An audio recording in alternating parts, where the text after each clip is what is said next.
Hello, everybody. Welcome back to Rebels Compass. I'm very excited again to be joining my very good friend Mel out in BC and rewilding. So, as you've noticed in the past two videos that Mel and I have done, we're talking about a book called, okay, remind me, Mel. That's it, This is Woman's Work. this is My women's mind work. went, that's it. My mind went blank for a second. So, part of the process of this book is bringing awareness to different archetypes and our archetypes, our stories, places that we have not yet discovered ourselves, but we keep showing up in the world a certain way. And it gives us an opportunity to be able to look at these aspects of ourselves and bring them back into balance. So, how are you doing, Mel? I'm doing well. How are you? Pretty good, thank you. Apart from having Awesome. a memory glitch then for a second or two. I know those well. Yeah, yeah. It's a glitch in the matrix. That's what it is. It is. Well, Mercury is in retrograde, so I there's know. some communication things that are I know for myself have arisen and like thinking and speaking and in my technology. So just going with the flow. Totally. Do you know what? That's a whole nother podcast that you and I can talk about in the future. But as we've been sharing these videos and these short descriptions of these archetypes, we did the woman with cool hands and we did third eye woman. Today is the warrior woman. Yes. And, so many of us, we can all, every single woman on this planet can identify with a warrior woman in one form or another. And part of the process of this book, Woman's Work, is to bring our awareness to what is imbalanced and healed within our being and what is still needing to be rebalanced and healed or an observation to so that you can actually bring a choice and awareness to it. So, do you want to kick off with the warrior woman and we can see where this conversation goes because there's so much to this archetype that we could probably fill a whole 2 or 3 hour podcast just with the warrior woman. Yes, absolutely. And I just love that we're welcoming in the warrior woman for Aries season. Aries is the archetype of the warrior in astrology. So I just love that we're bringing this energy from the cosmos also into our earthly world and into our being. And I really resonated with reading the warrior woman as I have for all of them. And I find for my own personal self that the warrior within me has always been really quiet. Like I feel like the warrior is very passionate, takes initiative, stands for her truth, stands in her power, goes for those things that she believes in. And I feel that mine, for myself, it's always been a quiet power. And really, I feel that the warrior woman within me really came out again during motherhood and the protector and the um, standing up for my children and ensuring that their needs were being met in all forms, but particularly when it came to education and their health, was really where I really had to learn to step out of my comfort zone and step out of the place of of struggling with conflict and taking initiative in terms of speaking up for myself for the betterment of myself, but being able to do that a little more easily for my children. And what I love about this aspect of the warrior woman is that she's really fueled when she's balanced in a healthy way in standing up for the things that she believes in, speaking truths that are coming from a place of wholeness and coming from a place of wanting to better the world, wanting to better the place that she lives in, wanting to better her life, wanting to better those around her, or support those in the betterment of those around her. And I mean, there have been so many women in my life who've demonstrated to me both the balanced warrior and the unhealed warrior. And that unhealed warrior being where we're coming from a place of like speaking my truth, of a place of from anger and resentment and hurt and betrayal, and how when we're speaking our truth in an unbalanced way, we're actually creating harm. And obviously we all have both of these aspects. And I know for myself, this passionate woman who comes up in those moments of the unbalanced or the unhealthy way, is usually in my most intimate relationships, right? Where, you can kind of test the waters and where, all of our guards are down, and so it's so easy to come into a pattern that's that's been natural for so long to come into that place of speaking your truth in what can be a harmful way. And it's she's really this warrior woman archetype has really helped me to find a balanced way of, being the quiet and the guardian warrior in a way that is healthy and balanced, and yet also speak up and speak my truth and speak truth when it's necessary in an empowered and bold and strong, confident way. Hmm.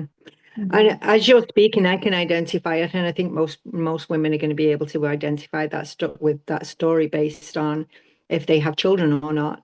And as that warrior side of me, I always found it really easy to advocate and be that warrior person for somebody that I thought was downtrodden. I'm going to use quote unquote, the underdog, quote unquote, and my children. So anybody that I thought was being bullied by somebody else, or anybody was being cruel to, or anybody that attacked my children, or teachers that attacked my children, or, and I mean verbally, put them down, made them feel small. And I think that my, I'm going to use the word trigger, used to be anything that was disrespectful was my huge trigger, huge, where that warrior side of me would come out like the mama bear or the lioness or whatever you want to call it. That would be me. But I never ever did that for me. So Mhm. I would do it for everybody else where disrespect was an issue. I'd be the first one to say, well, that's not very nice. Or do you really think you should speak to that person that way? Or who do you think you are to talk to that person that way? Or if it was a teacher that was being disrespectful to my children, I would go in like a force. But I never, ever did that for me. So in relationships, I was silent. In relationships, my truth um, was never given a voice until it was. But when it was because I decided something happened in my life, an event happened in my life where I had to figure out me. And because of limiting beliefs, because of the stories that were told. I mean, I think I mentioned this before, and I know I have on podcasts I've done before. My father, his quote that I continually heard, I hear his voice as clear as daylight in my head. He used to say, it's better to sit there and look a fool than to open your mouth and remove all doubt. So, as a girl growing up, particularly in the UK, it's better to be seen than not heard. And that was what I grew up with the added, it's better to sit there and look foolish than to open your mouth and prove that you're foolish. So I never had a voice. I never advocated for myself. I never was that warrior for me. So if people treated me poorly, it was because I allowed it, but I didn't know I was allowing it at that time. It was just, well, I can't really speak up for me because I don't want to look foolish, or I can't speak up for me because I don't want to be attacked. But when I began to recognize that warrior side in me, I was well into my 40s before that even awoke within me. So anybody who is listening to this video right now, this podcast right now, and going, yep, yep, yep, that's me. Oh my God, you're talking my story. That was me back then, and I don't know where to go now. You know, when you start to pull away those layers of that unconditioned, that subconscious programming and the unconscious mind, you start to pull away all the stories of why women can't be the warrior.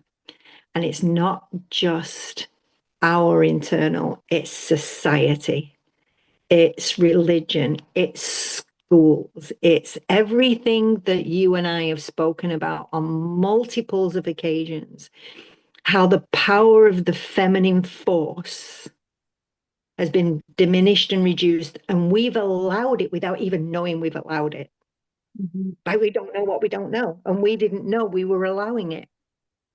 But I find more and more, and I don't know whether it's because I'm just getting older and wiser or crone phase or that, into that part of my life, or because there's a shift in consciousness, and that's more where I believe this is coming from. That shift in consciousness is moving back to a balance, masculine and feminine.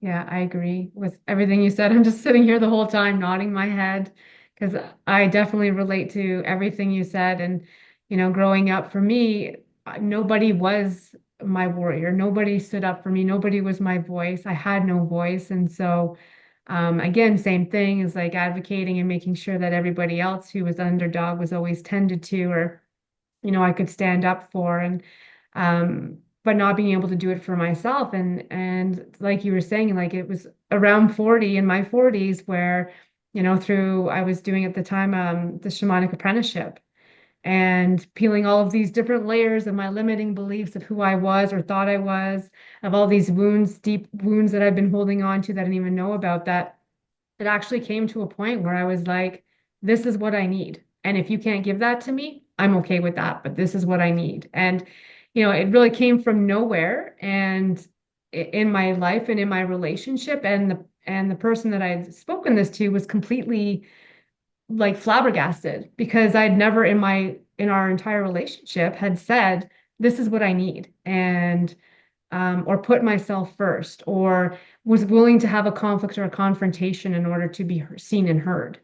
And so everything you said Mhm. really speaks true to me. And just, you know, at that point, recognizing for myself, I mean, I've always advocated for my kids since they were little to advocate for themselves, to be their voice, to Yep. speak their truths, to ask for what they need, even if it's a no.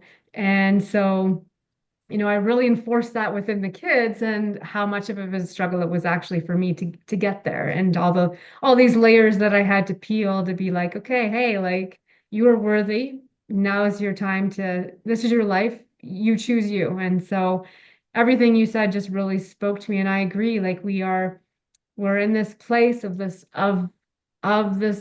reclamation of the rebalancing of the masculine and feminine, and it's such a beautiful place to be in.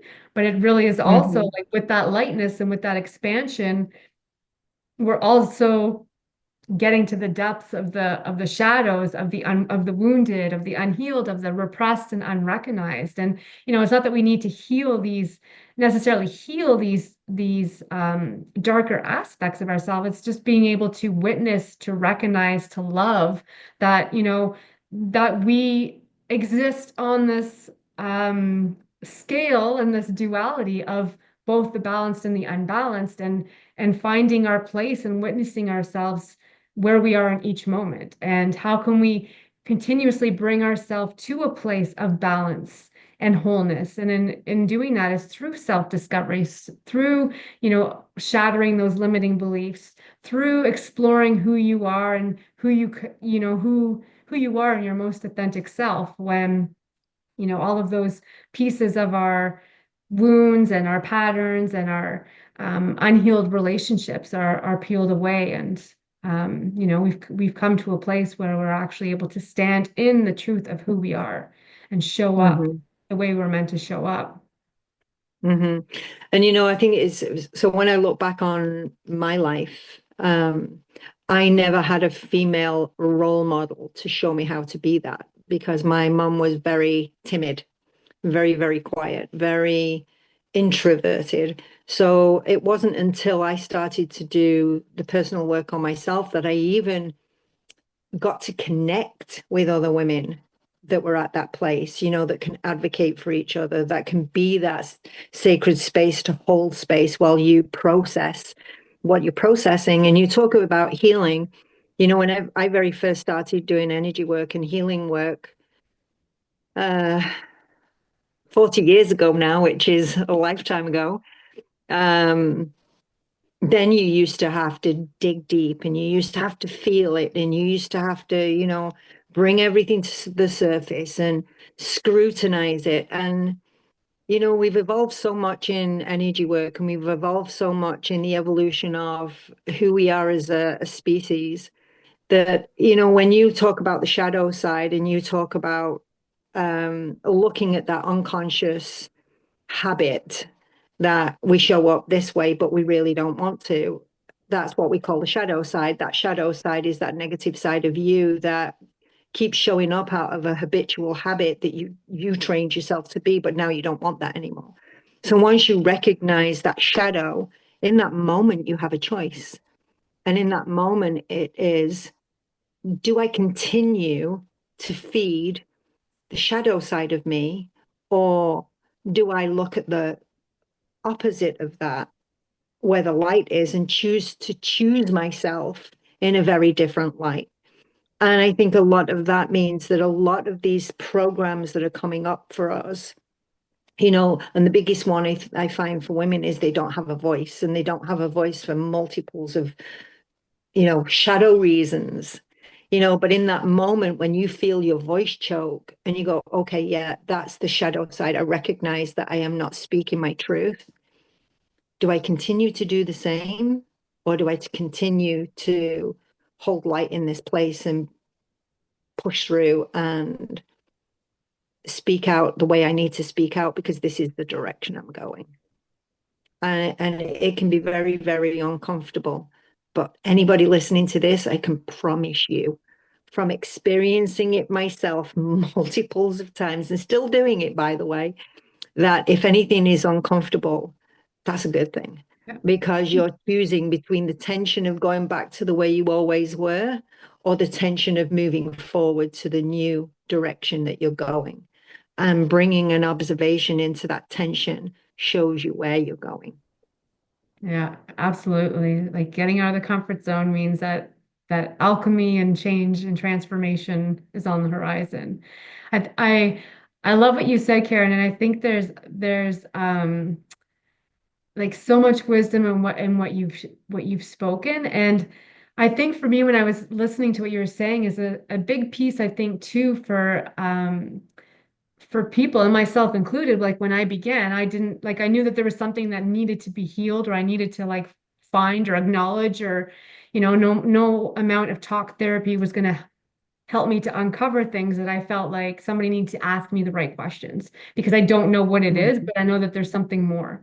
And so I think a huge part in on this path of the shamanic apprenticeship, which really had to do with self-discovery, is is recognizing that, you have to become self-aware. We can't know we have these patterns or we have these limiting beliefs without actually checking in with ourselves and questioning the way we react or the way that respond, the way that we show up in relationships, maybe why we're in the same relationship pattern, regardless of who we're with. Like, that there comes a point where, and I think that also comes with maturity of recognizing, hey, wait a minute, like, why is my life continuous in this way, or why am I continuously showing up in this way? And to be able to sit with that and start to question who you are, how you're showing up, how do you want to show up? And so I think that that is part of too, I think the reawakening of the warrior within us is to be able to say, Mhm. hey, like, there's something more here to me than that I want, or that I'm already living, or that I feel like that is holding me back. And so I think this, understanding that the biggest piece in healing and evolution is self-awareness, and being able to be truthful with ourselves and honest with Mhm. ourselves, and looking at our role and our responsibility for ourselves and our lives to be autonomous and sovereign. And um, instead of always, the unwounded or the unbalanced warrior is always reflecting outward and blaming and yelling and, pushing things on from a place of anger and resentment without actually sitting with oneself and saying, okay, well, what role do I play here? Hmm. Yeah, I agree with you. Self-awareness is the key to everything when you come to do that. But one of the other things I'll say, for anybody looking to rebalance that inner warrior so that she is balanced and she is healthy and she is able to speak out and do that from a loving, compassionate space rather than an aggressive space. If it's aggressive, you're out of balance. If Mhm. you're able to speak from your speak from your heart and say, you know what, that this doesn't work for me, but maybe this will, we can sit and talk about it. There's lots of areas where that inner warrior shows up. But one thing that I will say is every single human being is blind to their own blind spots. And you can read every book on the planet and you can watch every podcast that is ever shown, and you will gain information. And information will only take you so far. If you really want to process and heal and awaken more to the truth, that part of you definitely need a coach, because a coach is going to be a sounding board back. They are going to give you an observation that perhaps you aren't able to see because it's your blind spot. And you are going to have um, a sacred space to be able to work from so that you can process yourself. And the other thing that I will also say is, we can, I think I mentioned it on one of the other videos, or I've mentioned it to somebody else. If you look at that unbalanced, unhealed warrior side of you, think about all of the things that trigger you right now and go and fill a backpack with bricks and go for a walk and see how exhausted you are. And then when you're ready to say, you know what, the past is weighing me down. All of those stories and all of those limitations are weighing me down. You take the backpack off, you leave it at the side of the road, and you decide that you're going to just focus in the direction you want to go. And you only use your rear view mirror to see how far you've come. Mhm. So true. And you're speaking that, and again, just brought me to that quote of like, healing is an inside job that we can't do alone. And, you know, through having a mentor or a coach, somebody who has no bias of who you are and how you show up in the world, but can reflect back to you things that, again, that you can't see, and that giving you tools and skills that you may not be aware of, that you may not know of. And obviously there's so many tools out there, and so which ones resonate with you, which one works for you, and there's just so much that's available. And I mean, like, there's no way that I could have done the amount of healing or any of the healing without the right people, with the right people in my life. And I just love how the right people show up when it's time to do the work. And just that it's really is true. Like, nobody can heal you. You are your own inner healer. You have to do the work. You have to make the effort. You have to make the changes. But you can have your crowd, your cheerleaders rooting for you and Yep. supporting you and offering you tools and, you know, reminding you of how far you've come and and help you to where you're going. And so I think that and that I feel this is what women's work is it really is the beginning of it is really self-awareness and becoming aware of the shadow and the light, or the darker aspects of the feminine and the more centered aspects of the feminine, and how we can bring those together in a way um, that's supportive and honoring and allows you to go deeper and explore ways that shows up for you in your life, and how you can utilize or shift those beliefs or those patterns into a more healthier way, and show up the way that you want to show up, and for yourself Mhm. most importantly, but in your relationships, the world around you. I mean, another quote I really love, it's my daughter's favorite, and it's like, be the change you wish to see in the world. It starts with us. If Totally. we can't change the world, but we can change ourselves. And when we change We ourselves, can we change change how. our world. That's right. And we change the world of the people around us. And that ripples Totally. out to the rest of the world. So it really does Totally. start with you and starts with me and starts with us. And Mhm. this is such important work, I think. Oh, me too. Me too. I was just saying to a couple of friends of mine just this past week, you know, when you have a circle of people around you that see your greatness when you forget, and they remind you of who you really are, that's what we all need. And that kind of leads me into what you and I are planning on creating here. So we are planning on creating a once a month circle online. So anybody that's listening to this, if this calls to you, and I can't see any single woman on this planet that at some point this work doesn't go, oh yeah, or oh yeah, I know somebody that could benefit from being part of this.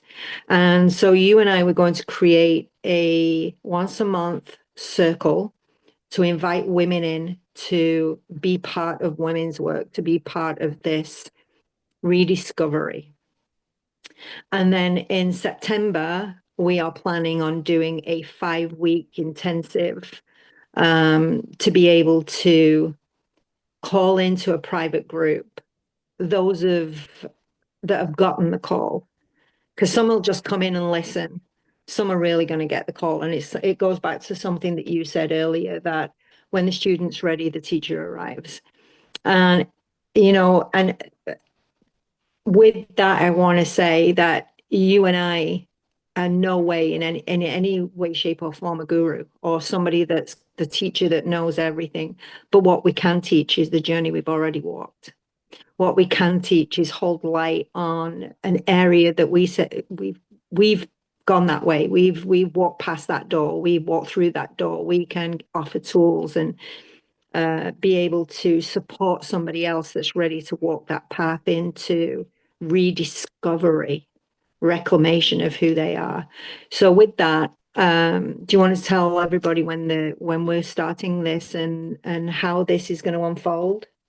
Yes, absolutely. So, the circle we are calling Women's Work, and we're going to begin our first circle on April the 2nd, which is a Wednesday. If you are out west, Vancouver time, it's 2 p.m. to 4:30. If you are Eastern time, it's 7 p.m. till 8:30. And so these circles, like Karen was mentioning, is really an invitation to join us as we discuss one of the archetypes and have conversation about it.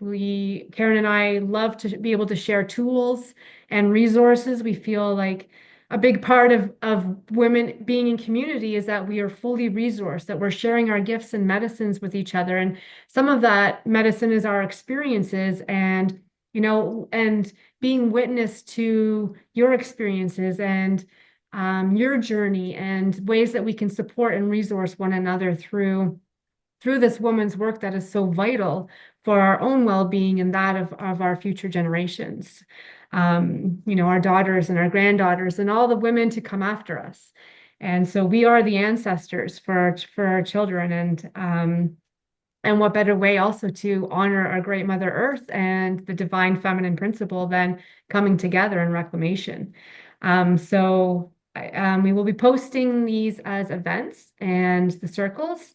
And then, yes, like Karen said, coming in September, we're going to offer a 5 week reclamation series, which is a deep dive into the depths of this woman's work and a more intimate counsel and support and um, way to rediscover, to wake up to reclaim, and to honor everything that makes you woman. And so Mhm. I think that's it. Do you have anything else that you'd like to add, Karen? No, the only thing I would like to add is for anybody that's listened to this, Leave a comment if something jumped out at you, or if you know somebody that can benefit or be part of this, please share this video because, when we come together, as Mel said, in a community, when we come together as women, and we come together as students and teachers together. So anybody that's in these groups, not only are we sharing with you, you're sharing with us. So we're each the student and the teacher. There's nobody above, there's nobody below. We come together in the process of being able to rebalance the divine feminine and what that means for every single woman on the planet. And as Mel said, for those that are to come to. So this is something that Mel and I are really called to. For me, it's a huge passion and it's what drives a lot of the coaching. In fact, it's what drives all of my coaching, is for women to be able to awaken to the truth of who they really are and the life they want to create and what that means to be able to show up as your authentic self. So please share this video and help us to create this circle. So when we come together in community, that we all get to support each other and send it out. Yes. And I just wanted to add, like you were talking about, this women coming together and this reawakening. And I think that, talking about this is your focus of coaching and just, what drives you. And really for me, like rewilding the sacred is really about rewilding the feminine and bringing ourselves back to wholeness. And the feminine is chaotic and messy and all of these things. And so what better way to do that than together with women's work? So thanks so much, Karen. 100%. 100%. Yes. Oh, you know what? This would never have happened had you not reached out to me and said, "Hey, do you want to do this?" So, when the call goes out, people say, "I'm in." And as we evolve, everybody else evolves. So I just love this, and it may shift along the way. It may grow, or however it's going to be. It could even, at some point, be an in-person retreat out in BC or here in Ottawa where I am. So the more women we call to this space, this is why we need you. The more women that we call to this space, the more we're able to make this an in-person weekend retreat where we all get to sit in divine feminine energy together, face to face, and excel, to grow, to expand, and to show up as the best versions of ourselves. And I don't know anybody that doesn't want that. There's nothing more potent and magical than being together in person and with women in circle. There's nothing more potent. I know. That's amazing. Yeah. Amazing. So we're going to post all of that information for you. Please, please, please share, comment, help us to get this message out because we can't do it alone. We do these podcasts, but we cannot do it alone. We need you. So we're calling on you to be able to help us to create this. So for me, that's my final thing I have to say. And I just want to give thanks and gratitude for everybody who's watching, for everybody who's sharing this, who's getting it out there. Offering deepest gratitude to you, Karen, as always, my dearest friend and mentor and just soul sister. So I look forward to our first circle on April 2nd. I can't wait. All right. Goodbye, everybody. Bye, everybody. Thanks again for Thank sharing. you.